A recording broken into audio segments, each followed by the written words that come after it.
Once this ERPO is issued, I think we don't know what happens.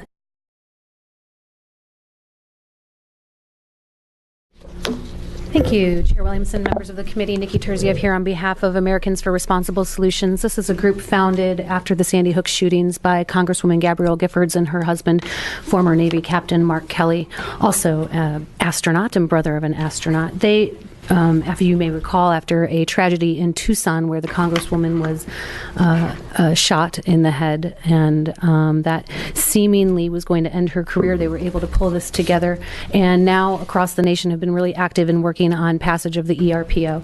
The ERPO here in Oregon is unique because it had a very strong voice in the Senate with Senator Boquist and Senator Burdick. Senator Boquist's son, I'm sure if you all witnessed the floor speech, you all know how emotional and impassioned it was, and this is about veterans and this is about saving veterans' lives. Some of the pieces of the bill, the actual processes of the bill were described previously to you and are not off base, but I think we've got a philosophical conversation in front of us. Judges' discretion was brought up, and that is right. There's a constitutional requirement and a constitutional obligation for judges to choose what's best in these cases, in particular when it comes to firearm dispossession. We know that in the last 20 years, most mass shootings have been committed by somebody who has shown signs previously that they are either in a bad spot. It may be temporary, it may be permanent. They are not doing well. And most family members, friends, neighbors have had the opportunity to recognize that and have lacked the tools to act on it. So this ERPO will give Oregon not just an opportunity to be really leading the nation in compassion and community and public safety and in welfare and in public health. All of these things are entry points in the conversations around firearms, but it will also allow us to be able to care for those who are in our families, in our households that we're worried about, and therefore then have a further stretch into the community for safety.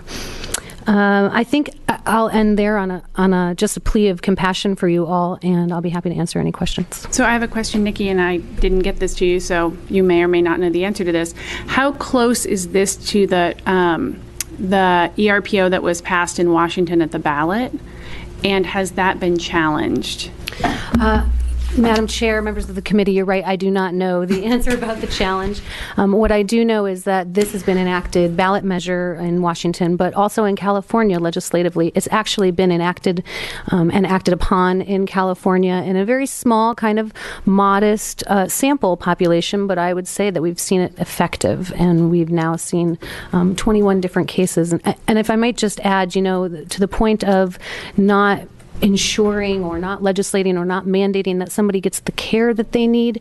Once this ERPO is issued, I think we don't know what happens. And ideally, I would imagine a family member who sees enough and feels enough that they would go through the terror and the struggle and the terror itself of embarking on this with another family member is also likely then to help them seek help.